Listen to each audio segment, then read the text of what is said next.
मंदिर वर्सेस दरगाह मामले पर फैसला सुनाकर चर्चा में आने वाले मद्रास हाईकोर्ट के मदुरई बेंच के जस्टिस स्वामीनाथन के खिलाफ विपक्ष ने मोर्चा खोल दिया है। 107 सांसदों ने लोकसभा स्पीकर ओम बिरला को नोटिस देकर महाभियोग चलाने की मांग की है। चलिए इस वीडियो में आपको बताते हैं कि आखिर जस्टिस स्वामीनाथन कौन है। उनका पूरा नाम है जस्टिस GR स्वामीनाथन और मंदिर दरगाह को लेकर उन्होंने ऐसा कौन सा फैसला सुना दिया था जिसके बाद विपक्ष ने बवाल काट दिया है। खासतौर से प्रियंका गांधी हो, कनिमोझी हो, अखिलेश यादव हो, ओवैसी हो, सभी विपक्षी नेताओं ने जस्टिस स्वामीनाथन को हटाने के लिए महाभियोग प्रक्रिया की शुरुआत की कोशिश की है। जस्टिस स्वामीनाथन के फैसलों की चर्चा आपको बता दें कि UN तक हो चुकी है। कई उनके ऐसे फैसले रहे हैं जिसकी चर्चा सुप्रीम कोर्ट से लेकर UN तक हुई है, लेकिन अब पूरा विपक्ष उनके खिलाफ लामबंद हो चुका है। लेकिन उससे पहले हमें यह समझना होगा कि आखिर वो कौन सा फैसला था। उस फैसले की हम चर्चा कर लेते हैं जिस पर जस्टिस स्वामीनाथन ने फैसला सुनाया था और ये बवाल मचा और यहां तक कि उनके खिलाफ अब मामला महाभियोग तक आ पहुंचा है। दरअसल जस्टिस स्वामीनाथन ने तमिलनाडु में थिरुपरनकुंद्रम पहाड़ी पर छठी सदी के सुब्रमण्यम स्वामी मंदिर के दीपाथून यानी पिलर पर दिया जलाने की परंपरा को फिर से शुरू करने का फैसला सुनाया था। खास बात यह है कि पिलर के पास एक दरगाह भी है जो कि 13वीं सदी में बनाई गई थी। 13वीं सदी में पिलर के पास ही सिकंदर बहादुर शाह की दरगाह है। आपको बता दें कि जस्टिस स्वामीनाथन के इसी फैसले के बाद बवाल मच गया था और विपक्ष जज पर धार्मिक आधार पर फैसला देने का आरोप लगा रही है। यह ऐसा DMK समेत कांग्रेस समेत तमाम दलों का कहना है। 1 दिसंबर को जस्टिस स्वामीनाथन ने इस पर फैसला सुनाया था और ये फैसला दिया था, उसके बाद से ही इस पूरे मामले की चर्चा हुई। अब आपको जस्टिस स्वामीनाथन का वो फैसला बता देते हैं, ग्राफिक्स के जरिए आप समझिए।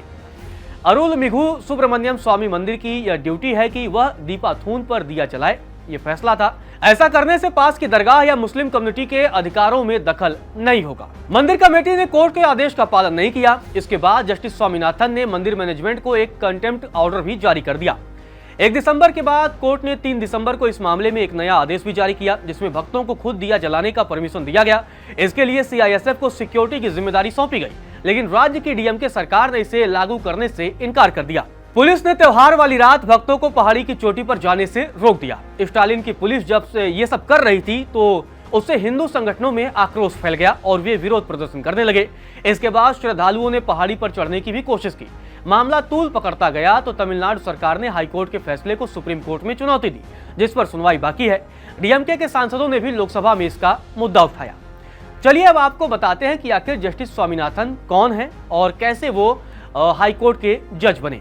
ग्राफिक्स के जरिए आपको समझाते हैं। 1968 में तिरुवरूर में जस्टिस स्वामीनाथन का जन्म हुआ। 1991 में एडवोकेट बने और 1997 में पुडुचेरी में प्रैक्टिस की शुरुआत की, यानी वकालत की शुरुआत कर दी एक तरीके से। इसके बाद 2004 में मद्रास हाईकोर्ट के मदुरई बेंच में प्रैक्टिस की शुरुआत करते हैं। 2014 में भारत सरकार के असिस्टेंट सॉलिसिटर जनरल बनाए जाते हैं। पद पर रहते हुए उन पर आरोप लगाया गया कि वो भारतीय जनता पार्टी के कार्यक्रम में जाते हैं, ऐसा उन पर आरोप लगा। 28 जून 2017 में मद्रास हाईकोर्ट के एडिशनल जज बनाए गए और इसके बाद अप्रैल 2019 में मद्रास हाईकोर्ट के अस्थायी जज के तौर पर उनकी नियुक्ति हुई और अगर उनके खिलाफ महाभियोग नहीं चलता है तो वो 31 मई 2030 को अपने पद से रिटायर होंगे, यानी अभी उनके सेवा कार्यकाल में 5 सालों का लगभग वक्त बाकी है। जस्टिस स्वामीनाथन अपने कई फैसलों की वजह से भी चर्चा में रहे, यहाँ तक कि उनके फैसलों की चर्चा UN तक भी हुई है। जस्टिस स्वामीनाथन अब तक 52,094 फैसले दे चुके हैं। एक सुनवाई के दौरान उन्होंने टिप्पणी की थी कि अगर आप वेदों की रक्षा करते हैं तो वेद आपकी रक्षा करते हैं। उस पर भी खूब बवाल मचा था। अब फैसलों की अगर बात करें तो उन्होंने तमिलनाडु में इंटरसेक्स शिशुओं और बच्चों पर गैर जरूरी मेडिकल हस्तक्षेपों पर भी बैन लगा दिया था।